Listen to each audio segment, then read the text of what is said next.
In this video guys, I'll be telling you how to turn off private browsing on iPad. So if you're on iPad, if you're on Safari guys, just open Safari browser. And now if you want to turn off the private browsing, you have to tap on this icon over here at the top left corner and just open this.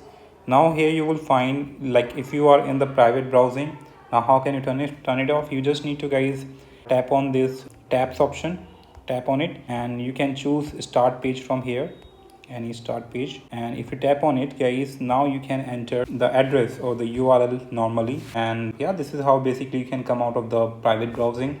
And now if you want to go back to the private browsing, again tap on it and just tap on private, and you are into the private browsing. So this is how you can come out and exit the private browsing. And also you can guys go back to the normal browsing again by tapping on this icon at the top left corner and then tap on the start page.